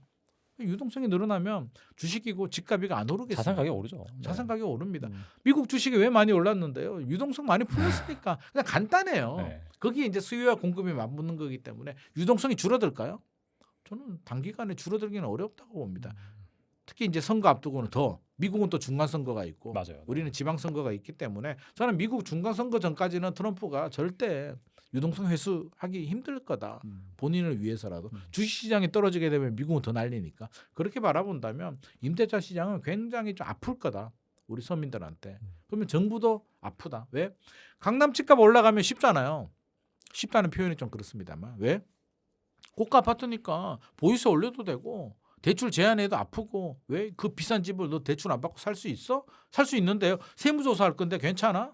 압박 수단이 여러 가지인데 10억 아파트 예를 들어서 뭐 10억이라고 보통 신혼부부들이 10억 플러스 마이너스 알파 아파트를 많이 찾거든요. 자기들이 모은 돈이 한 4억 5억 정도 돼.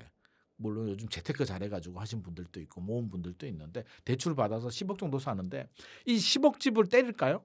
집값 올라간다고. 안 되죠.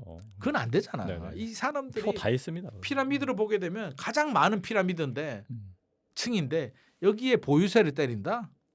대출을 더 때린다? 와 이거는 저는 그냥 표 그냥 날라갑니다 그냥. 그래서 이거는 정부 입장에서는 야 어떡하지 진짜 이거 수요 억제도 쉽지 않은데 공급을 늘려줘야 되는데 지금 공급 어떡하지? 그래서 뭐 지식산업센터나 상가 개조해가지고 지금 공급 늘려준다고 하는데 저는 그게 그래서 뭐 2,000개 늘려준다나?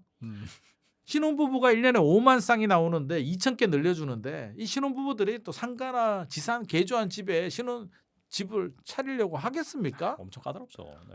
요즘 젊은 잘 결혼 안 할 겁니다. 우리 딸 같으면 결혼 안 할 것 같아요. 제가 한번 얘기해봤는데 우리 딸이 이제 20대니까 야, 돈 없으면 빌라든 어디라도 거주의 안정을 찾아야 돼라고 하니까 그럴 바에는 아빠 나 결혼 안 해. 이제 그렇게 나오거든요. 그러면 이게 해결되기는 굉장히 어려운 숙제다. 그러면 이걸 해결하려면 어떻게 해야 된다? 장기적으로는 공급을 꾸준히 늘려줘야 되고 단기적으로는 다주택자 임대사업자 제도를 부활하게 되면 인센티브를 주면 혜택이 있네? 시장은 간단하잖아요. 괜찮네. 내가 집을 사서 임대를 주면 내가 얻는 게 더 많구나. 라고 하면 삽니다. 근데 지금 정책 기조와 정반대. 말이 안 되는 거잖아요. 그래서 지금 답이 없는 거예요. 사실은 공공이 충분한 물량을 제공해 주거나 대형 법인들이 충분한 물량을 제공해 주거나 지금까지는 개인이 임대 물량을 제공해 줬는데 이제 개인 보고 임대 물량을 제공하지 말라고 그냥 팔아라고 매물을 내놔라고 다주택자와 비거주 1주택자를 규제하고 있잖아요. 그래서 집주인들도 알겠어. 그래 팔아라면 팔게. 파는 분들이 있는데 그러니까 매물이 줄어들고 전세 월세 가격이 불안한데 그럼 이분들한테 또 인센티브를 줘서 니들 잘못했어. 내가 잘못했으니까 다시 집 사가지고 임대 사업해. 이게 지금 가능한 일일까요? 정책 기조와도 안 맞고 다주택자들도 안 할걸요? 야, 니 인센티브 얼마 줄 건데? 나 많이 안 주면 이제 안 할 거야. 나 한두 번 당해봤냐? 나도 이제 힘들어. 나도 그냥 쓸래 하시는 분들이 많이 있기 때문에 어렵습니다. 근데 정부 입장에서는 정부는 이제 더 곤혹스럽고 이제 최근에 보니까 이제 좀 인지한 것 같아요. 이 문제에 대해서. 그동안에는 약간 좀 뭐라 그럴까? 외면 정도? 전세는 집값 올리는 거니까 좀 뭐 전세가 좀 올라도 참 참아야 돼라는 입장이었는데 최근에 문제가 너무 심각하다 보니까 이제 정보 수집하게 되고 관련 회의도 하게 되고 얼마 전에 뭐 국토부에서 저한테 전화도 왔는데 어떻게 된 거냐고 물어보는데 이제 와서 어떻게 된 거냐고 물어보게 되면 2달 전 제가 회의할 때 분명히 전월세 문제 너무 심각하고 시간이 갈수록 심각해질 거라고 빨리 대책 마련해야 된다고 했을 때는 듣지도 않다가 이제 와서 어떻게 해야 되냐 그러는데 이거는 사실 정책 기조를 바꾸거나 하지 않는 이상은 현실적으로 풀기 어려운 숙제라고 생각합니다. 마지막 질문 하나 드려볼까 하는데요. 그렇다면은 뭐 지금까지는 이제 이 부동산 시장 현황과 이 정부 뭐 규제라든지 종합적으로 부동산 시장에 어떤 영향을 미쳤다 그런 부분 을 알아봤다라고 한다면은 그렇다면 앞으로 한 5년에서 10년 정도 봤을 때 전망이 좀 괜찮은 그런 지역 뭐 어디가 있을까요? 제가 네. 원리를 아까 잠깐 말씀드렸죠. 간단합니다. 수요와 공급으로 봅시다. 5년, 10년의 이제 장기 전망이잖아요. 그래서 단기 전망은 어떤 정책이라든지 대내외적인 경제 상황이라든지 이런 변수들의 영향을 많이 받죠. 올 하반기도 우리가 변수를 빼면 뭐 수요와 공급 보자면 유동성은 많고 서울은 공급이 부족하고 수요가 많으면 집값이 올라가는데 정책적인 변수 때문에 좀 달라질 수는 있고 중동 전쟁이 어떻게 될지도 모르고 안 끝나고 유가가 200달러 가면 유가가 200달러 가면 완전히 뭐 다른 양상이 가버리잖아요. 그렇죠. 그때는 막 경제 무너지는 거죠, 세계 경제. 네. 무너질 수도 있죠. 근데 5년, 10년 후를 바라보게 되면 달라집니다. 5년 그러니까 경제가 무너져서 대한민국이 영원히 미래가 없어. 그러면 5년, 10년 또 의미가 없는 거. 우리 같이 망하니까. 우리 같이 망하는 건 또 괜찮잖아요. 왜? 나 혼자 상대적인 박탈감이 어려운 거지. 다 같이 못 산다? 주식이 폭락하고 부동산도 폭락하고 아우 그러면 뭐 내 친구도 주식에서 돈 많이 벌어다 다 까먹고 집 산 내 친구도 다 까먹고 나는 원래 없었고 그냥 뭐 서로 뭐 그냥 그래 우리 술이나 한잔 먹자 뭐 이렇게 되는 거잖아요. 저희 학교 다닐 때 이제 그 호구 조사 같은 거 많이 했잖아요. 야 자동차 있는 사람 손들어 그러면 60명 반에 저희 때는 60명 정도 있었으니까 한 명 정도 손들거든요. 그러면 59명 친구들이 집에 차가 없어서 불행했느냐? 엄청 행복합니다. 왜? 제가 잘못된 거지. 부잣집 애가 좀 이상한 거지. 왜 차가 있어? 니들 집은? 우리는 없는데. 야 그냥 빵이나 하나 사주라. 뭐 이렇게 되는 거잖아요. 그러니까 만약에 집값이 떨어져서 영원히 회복 못한다면 또 그렇게 사는 건데 이제 그런 극단적인 가정은 사실은 바람직하지는 않고 지금까지 보더라도 위기가 오게 되면 3년 정도 IMF 외환 위기가 2년 반 정도 갔거든요. 그 주식이나 부동산 시장을 보게 되면 쭉 떨어졌다가 회복하는데 2년 반, 3년 정도 갔고요. 글로벌 금융 위기는 MB 때 한 6개월에서 1년 정도. 박근혜 정부 때는 이제 다른 요인으로 조금 뭐 2, 3년 정도 또 침체가 있기도 했고 미국 긴축 2022년 같은 경우는 1년 정도 갔습니다. 맞아요. 네. 그렇게 바라본다면 앞으로 그런 위기가 오더라도 제가 볼 때는 1년 길어도 3년 정도면 회복을 하니까 5년, 10년 예측을 할 때는 오히려 수요와 공급이 더 정확하게 맞습니다. 그러면 자 공급 입주 물량 서울부터 볼까요? 서울의 입주 물량 5년 10년 후에 늘어날까요? 줄어들까요? 늘어날 가능성은 제가 볼 때는 아무리 유유부지 발굴해도 129 공급 대책 때 유유부지에서 서울에 32,000호, 경기도에 6만 호, 다 해서 경기도가 아니라 수도권에 6만 호. 이것도 100% 했을 때 제가 볼 때는 50%도 힘들 것 같습니다. 지금 보면 지금 국토부도 난리도 아닌데 50%도 힘들면 이재명 정부 임기 동안에 경기도, 인천, 서울 유유부지 쥐어 짜내가지고 50%라도 나오도 3만 호. 1년에 서울만 신혼부부가 5만 쌍이 나오는데 누구 코에 붙여. 공급은 절대적으로 부족합니다. 수요는 자 서울의 수요는 어떻게 될까요? 선생님 인구가 줄어들면 수요가 줄어들지 않을까요? 그런 얘기 많이 하는데 자 인구 중요하죠. 매우 중요한데 출산율이 2015년에 바닥 찍었거든요. 2015년부터 계속 떨어지다가 최근에 약간 반등하는데 주택 구매 연령이 30대잖아요. 요즘 옛날에 40대였는데 지금은 30대. 2015년에 태어난 급감한 출산율 세대들이 주택 구매 연령으로 성장을 하려면 2040년, 2045년 정도 됩니다. 지금 2016년이니까 20년, 짧으면 15년 정도. 우리가 지금 20년, 15년 후를 예측하는 게 의미가 있을까요? 그건 의미가 없고요. 5년, 10년 후라고 이제 우리 MC님이 말씀하셨으니까 5년, 10년 후는 출산율 감소 영향은 크지 않습니다. 의외로. 자, 그러면 인구는 또 뭐가 있느냐? 출산율 감소, 출산율 증가가 있고 또 하나는 인구 이동. 서울에서 경기도 인천으로, 지방에서 수도권으로 이렇게 이동을 하는데 서울 인구는 줄어듭니다. 근데 경기 인천 인구는 늘어납니다. 왜? 서울은 주거 비용이 너무 높기 때문에 지을 땅도 없고 지금 전세 난민 때문에 경기 인천으로 가거든요. 그래서 수도권으로 본다면 인구가 늘어납니다. 출산율이 줄어들음에도 불구하고 인구는 늘어납니다. 왜 늘어나지? 전국에서 일자리를 찾아서 좋은 대학교를 찾아서 또 뭐 다른 이유로 수도권으로 들어옵니다. 그래서 저도 고향이 지방이거든요. 그래서 명절 때마다 이제 부모님 뵈러 이제 가는데 기차표 예매가 안 됩니다. 사람이 얼마나 많은지 제발 KTX 타고 한번 가는 게 제 꿈인데 탈 수가 없습니다. 그럼 차를 가지고 가는데 얼마나 막힙니까? 그러면서 저는 그걸 보면서 그 트래픽 잼을 보면서 드는 생각이 야, 나를 포함해서 이렇게 많은 사람들이 이게 다 과잉 수요다. 이게 서울 집값을 올리는구나라는 생각이 들거든요. 수도권에 이 많은 사람들 원래는 어떻게 돼요? 이게 농경 시대였으면 그 지역에서 농사 짓고 살았을 거잖아요. 근데 지금 일자리, 대학교 여러 가지 이유 때문에 수도권에 몰려 있기 때문에 이 과잉 수요. 서울이 집이 부족합니까? 서울이 집 부족하지 않습니다. 수요가 과잉인 거예요. 그럼 이 과잉이 5년, 10년 후에 서울에 있는 수요가 지방으로 싹 빠질까요? 왜? 더 들어올걸요? 그러면 그렇게 빠지려면 어떻게 해야 될까요? 정부도 이제 여기 힌트가 있는데 시간이 걸리더라도 서울의 수요를 분산하려면 수요 억제는 정책으로 누르는 건 일시적인 효과는 있어요. 몇 달 정도. 힘이 빠지면 어떻게 돼요? 스프링처럼 튀어오릅니다. 맞아요. 이게 무서운 거예요. 튀어오를 때도 급등이 되잖아요. 그럼 또 무리한 규제를 또 하거든요. 또 눌렀다 또 튀어오르고 이게 문재인 정부죠. 이러면서 이렇게 올라간 거잖아요. 근데 지금 또 누르고 있잖아요. 이 누르는 게 아니라 분산을 해야 되는데 그럼 너 고향이 지방이지. 네. 어떻게 왜 올라왔어? 저 일자리 때문에요. 그럼 일자리 지방에 만들어주면 갈래? 그럴 수 있죠. 일자리입니다. 제가 최근에 대구 갔다 왔거든. 대구 강연이 있어서 대구 갔다 왔는데 시간이 남아가지고 저는 갈 때마다 이제 부동산 현장 소식을 들어야 되니까 사실 부동산의 현장에 답이 있잖아요. 그래서 그 수성구에 있는 이제 부동산에 들렀는데 이런저런 얘기하는데 대구 수성구는 미분양도 소진이 되고 또 1억이 올랐더라고요. 대구 수성구에서 제일 비싼 아파트가 전용 8사가 18억 정도 하더라고요. 꽤 합니다. 네, 꽤 비싼데. 비싸네요. 네. 그럼 대구 다른 지역은 어때요라고 하니까 그걸 왜 나한테 물어봐? 다른 지역은 의미가 없어. 대구는 수성구요. 뭐 이러라고 하더라고요. 그러면서 무슨 얘기를 제가 하려고 하냐면 그분 딸이 며칠 전에 서울로 갔답니다.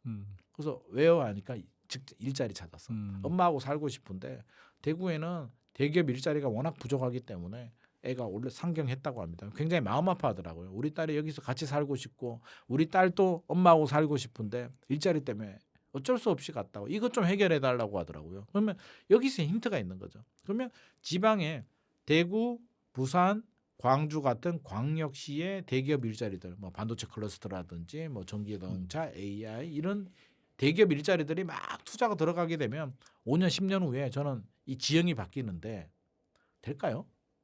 쉽지 않을 것 같은데요.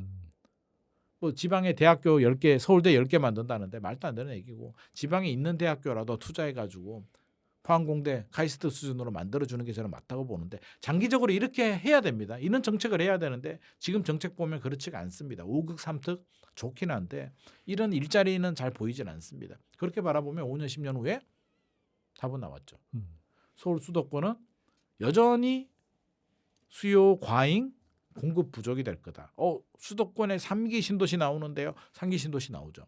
하남, 교산, 남양주 왕숙, 부천 대장, 인천 계양, 고양 창릉, 거기에 뭐 광명, 시흥 이런 곳들이 나오는데 그게 뭐 갑자기 나오느냐? 그렇지는 않고요. 순차적으로 물량이 계속 나오는데 신도시 물량이 나오는 지역들은 전월세 시장이 좀 안정될 수는 있습니다만 그것도 지속 가능한 공급 물량이 아닙니다. 3기 신도시 제가 말씀드린 거 다 합쳐도 20만 호도 안 됩니다. 수도권에 서울이 5만 쌍이고요. 수도권, 경기, 인천 다 합치게 되면 신혼부부들만 해도 3기 신도시 1년, 2년이면 다 차버리거든요. 안 됩니다. 이렇게 해결될 수는 없어요. 그러면 제가 볼 때는 서울 수도권에 요즘 분들이 찾는 곳들이 있죠. 인프라가 좋은 곳들. 아무 집이나 가지 않습니다. 그렇죠. 그러면 더 따집니다. 1번이 지하철역.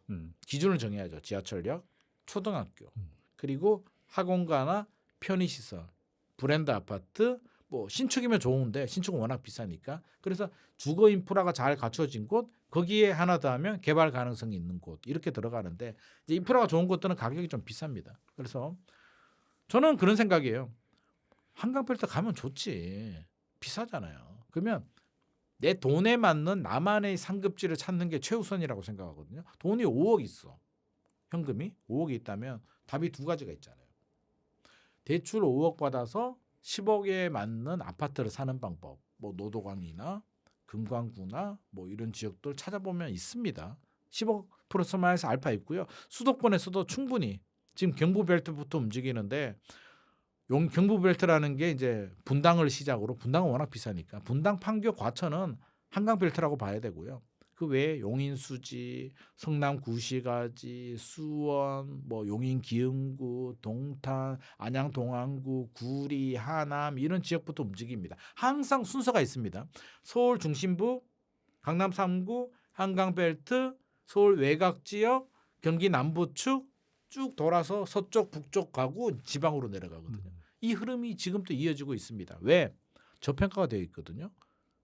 강남 3구, 용산구는 2024년, 2025년에 쭉 올라가면서 2021년 전고점을 이미 뚫고 한참 올라갔습니다. 근데 서울의 외곽 지역은 아직도 2021년 최고 가격 못 뚫는 지역도 되게 많이 있고요. 수도권은 더 많습니다. 그럼 일단 저평가죠. 저평가의 전세 문제 모든 게 맞물리면서 이제 따라서 키 맞추기식 본의 아니게 풍선 효과가 나오고 있는 상황이기 때문에 쭉 올라가는데 선생님 저는 돈이 1억밖에 없는데요. 1억을 어떡하죠? 찾아보면은요. 근데 1억인데 시간이 지나서 내가 전문직이어서 1년에 뭐 한 2, 3억씩 벌어. 그러면 좀 달라질 수 있는데 내가 중소기업 다녀가지고요. 지금 1억 겨우 모았는데 시간이 지나도 여기서 크게 다이내믹하게 올라갈 것 같지가 않아요. 라고 하면 1억으로 갈 수 있는 곳 찾아보면 있습니다. 인천 부평구. 얼마 전에 제가 인천 부평구 부계동 쪽에 임장 갔는데 거기도 노후 계획도시 선도지구 지정 관련해 가지고 이제 몇 개 단지들이 막 경합을 하더라고요. 근데 아파트 보니까 뭐 전용 59 이런 아파트들이 한 2억 3억 대 아파트들이 있더라고요. 전세 거기는 규제 지역도 아니에요. 전세 끼고 사면 1억으로 갭 투자할 수 있는 이 갭 투자라는 게 이제 나쁘게 볼 수도 있는데 돈이 부족하니까 전세 끼고 사뒀다가 나중에 내가 전세가 마련해서 입주할 수도 있고 지금 입주해도 되고 그게 안 좋으냐? 지하철 7호선 라인이에요. 그럼 7호선 타고 가산 디지털까지 오는데 30분이 안 걸려요. 25분 걸리나? 출퇴근 충분히 가능한데 괜히 심리적 거리가 멀다고 나는 서울로 들어가야 돼. 돈 1억 있는데 서울에 들어올 데는 없죠. 안산? 여기 직장이 여의도다? 신안산선이 2027년인가 8년 개통 예정이잖아요. 신안산선 라인으로 오게 되면 안산에 뭐 성포동에 성포주공 이런 아파트도 전용 59 용적률이 150%인가 그런데 재건축 가능성도 있고요. 이런 아파트가 제 기억으로는 3억대였던 것 같은데 그러면 1억으로 대출 받아서 살 수도 있고 전세 끼고 살 수도 있잖아요. 주거의 안정을 위해서. 물론 내가 집에 돈도 많고 뭐 받을 거 있으면 더 좋은 데로 가셔야 되고 그렇지 않은 분들은 이렇게 돈에 맞춰서 최선의 선택을 해도 좋고 5억이 있는데 대출 5억 받아서 아파트를 살려고 하니까 내 마음에 안 들어 라고 하시는 분들은 좋아요. 그러면 미래의 아파트가 될 만한 곳들 서울 도심에 모아타운이라든지 요즘 신통 많이 하거든요. 그래서 2룸, 3룸인데 그게 구역 안에 들어가 있거나 이런 매물들이 꽤 있어요. 아니면 조합 설립이 된 곳들도 있고 가격대가 빌라는 또 좋은 게 뭐냐면 토지 거래가가 아니잖아요. 이래 모아타운 이런데 그러면 돈이 5억이 있어라면 5억에 대출 5억 받아서 아파트로 가서 신혼집을 차릴 수도 있고 또 다른 전략을 하나 더 알려드리면 이런 모아타운 예정지의 빌라를 5억으로 전세 끼고 사는 거죠. 전세 끼고 살 수 있거든요. 장인 뉴타운도 살 수가 있고 장인 뉴타운도 앞으로 많이 좋아질 것 같습니다. 10년이 지나면 10년 후가 되면 장인 뉴타운 1에서 15구역이 있는데 다 개발이 되고 나면 한 3만 세대 정도 되거든요. 서울 안에 미니 신도시. 미니도 아니다. 신도시가 만들어지는데 지하철 6호선 라인이죠. 거기 한 5억 정도면은 살 수 있거든요. 전세 끼고. 그런 거 하나 사두고 그럼 나는 어디 살아요? 월세 살면 되지. 어차피 그냥 월세 사느니 집 하나 사두고 그게 나중에 개발이 되고 10년, 5년 후, 10년 후에 어떻게 진행이 되면 그게 17억, 20억, 25억 아파트가 될 수도 있는 거고요. 아우, 10년 후 내가 어떻게 기다려요? 중간에 팔든지 오르면. 그러니까 선택지가 다양하게 많이 있다. 근데 우리가 관념적으로 서울 집값 많이 올라가지고 나는 갈 데가 없어. 아유 요즘 4억으로 서울에 뭘 사? 그냥 살 거 없.